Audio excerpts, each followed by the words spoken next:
Olá, pessoinhas, tudo bom com vocês? Sejam bem-vindos à nossa aula de Biologia Celular ou Citologia.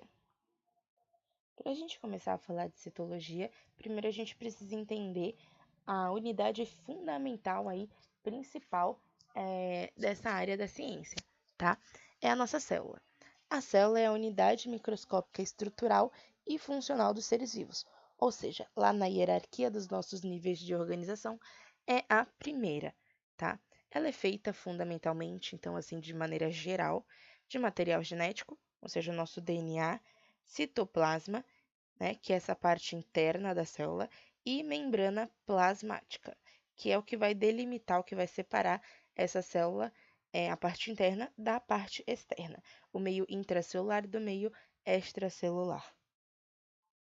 Beleza, então. Essas células elas são divididas em dois tipos, tá? O primeiro tipo são as células procariontes, pro de antes, cário de núcleo. O que isso quer dizer?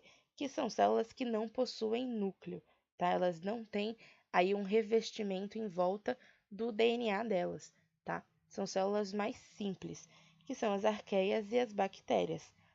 Então, são seres fundamentalmente unicelulares, né? Exatamente por serem seres mais simples, e todo o DNA dessas células fica dispersa no citoplasma, diferente dos seres eucariontes, né? Eu de verdade, cário de núcleo. Então tem um núcleo verdadeiro nesses seres, tá? Já são seres aí que conseguem ser multicelulares, ter muitas células, exatamente porque eles são mais complexos, tá? Não vou dizer aí que são seres mais ou menos evoluídos, porém, são seres que conseguem aí constituir tecidos, né? E o núcleo existente nesses seres serve para proteger o DNA. Diferente dos seres procariontes, onde o DNA fica desprotegido, nos eucariontes esse DNA fica protegido dentro de um envelope nuclear ou invólucro nuclear, que antigamente era chamado de carioteca. Beleza, então, para a gente ver aqui uma visão geral do que seria uma célula animal, tá? Essa célula animal ela tem diversas organelas, e a gente já vai entender o que são essas organelas, mas aqui para você entender meio que como é que funciona, qual é a carinha que essas células têm. Claro que a gente tem células com diversos formatos, mas basicamente, assim, de maneira geral, elas têm todas essas mesmas estruturas funcionando aí da mesma forma, claro que com intensidades diferentes. Então, aqui, por exemplo, a gente tem esses cabelinhos que são chamados de microvilosidades, aqui os centríolos, retículos endoplasmáticos, o nosso núcleo. Então, assim, nos seres procariontes, esse núcleo ele não existe, tá? O DNA não está dentro dessa casinha. Por isso que nós separamos essas células em procariontes e eucariontes. E aí a gente tem aqui vários ribossomos, que são essas bolinhas, as mitocôndrias, enfim, diversas organelas e a gente vai falar delas uma por uma. Então, esse seria um exemplo de uma célula animal. Aqui no segundo exemplo, a gente tem uma célula vegetal. E a gente pode ver que ela tem aí várias coisas dentro dela, né? Vários trecos coloridos e diferentes. Claro que isso é uma ilustração, não representa aí as cores 100% verdadeiras, mas é para a gente conseguir diferenciar uma coisa da outra, tá?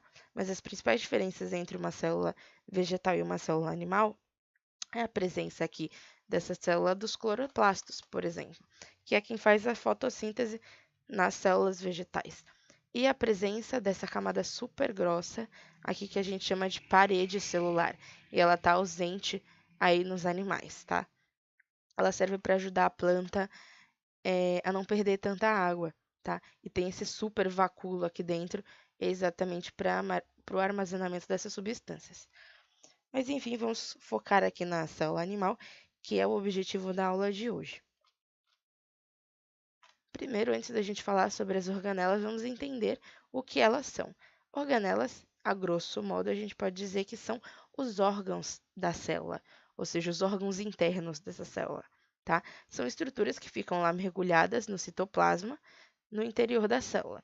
têm funções distintas e muito importantes, e são elas que fazem essa célula estar funcionando para que, por sua vez, deixem o tecido em pleno funcionamento. A primeira delas, que não é uma organela, mas é uma parte estrutural super importante da célula, que é a membrana plasmática, tá?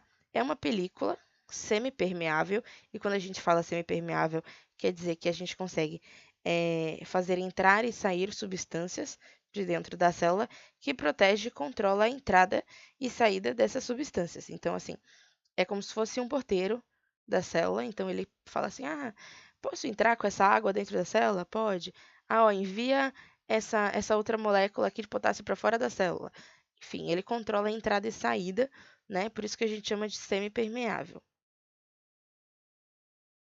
O citoplasma, por sua vez, é o líquido gelatinoso que fica lá na parte interna da célula, tá? Fica ali na região entre a entre a membrana e o núcleo, tá? Ele tem uma porção, então, gelatinosa, tem essa cara, assim, de slime, amoeba, e a gente chama essa substância de aloplasma. Ele é feito de água e outras substâncias dissolvidas.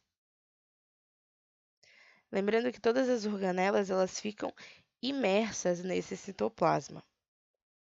A próxima organela, então, é o complexo de Golgi. Ele tem essa carinha, assim, super bonitinha, todo dobradinho. E o que o complexo de Golgi faz? Ele faz a secreção celular, ou seja, ele envia coisas para dentro e para fora da célula.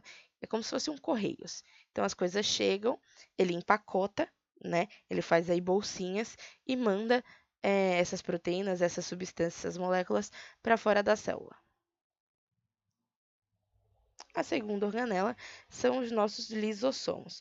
Os lisossomos fazem a digestão intracelular. Então, uma organela típica das células animais, ela faz essa digestão das substâncias que chegam na célula ou de outras organelas que já estão desgastadas e que, por algum motivo, vão ser trocadas aí na célula. Como se fosse um estômago.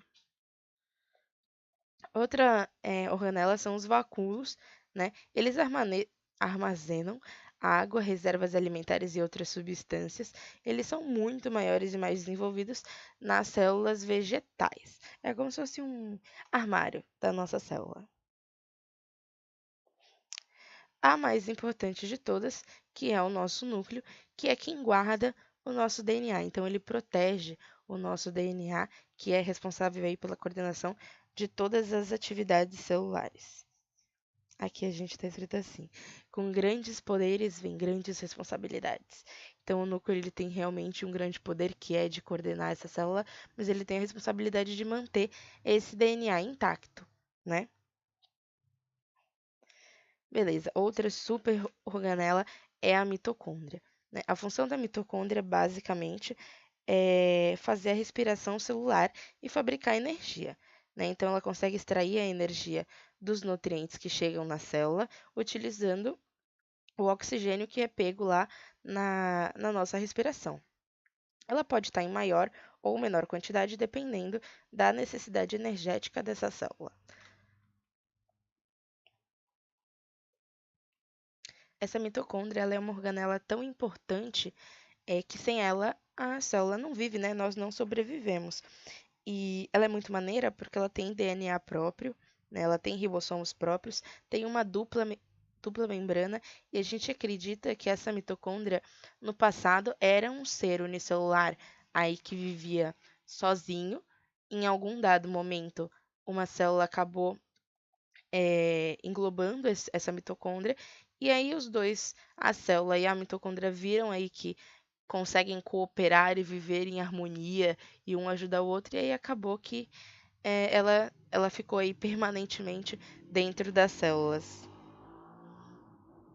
Os centríolos, por sua vez, são organelas extremamente assim misteriosas, tá? A gente não tem tanta informação sobre a função dele, mas a gente sabe que esse centríolo ele participa principalmente da divisão celular, né? E ele também ajuda a formar cílios e flagelos, né? Eles são envolvidos por uma membrana e eles têm esses microtúbulos. E são esses microtúbulos que vão ajudar aí na fabricação dos cílios e flagelos. Flagelos não, né? Flagelos. Mas ele se ativa, ele fica quietinho lá na célula, de boaça, e aí quando começa a acontecer o processo de divisão celular, ele se ativa e ajuda na finalização desse processo.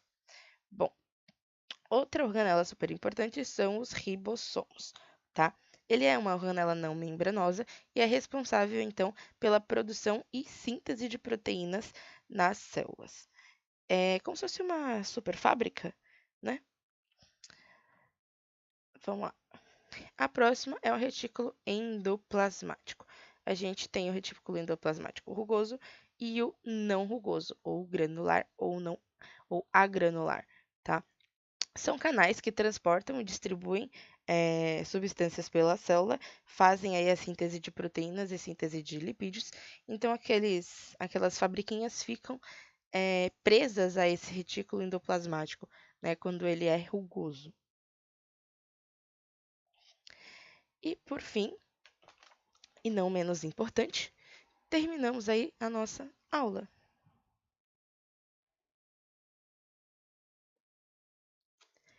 Queria lembrar vocês que todas as ilustrações que estão presentes aí nessa aula são do grupo Amoeba Sisters e eles têm um canal super fantástico no YouTube de ciências totalmente em inglês, mas vários vídeos têm legenda para português, tá? Então, isso que eu queria lembrar vocês antes da gente finalizar a nossa aula, porque eles têm conteúdos fantásticos de ciências também. Espero que vocês tenham gostado. Dúvidas nos comentários e até a próxima aula. Tchau!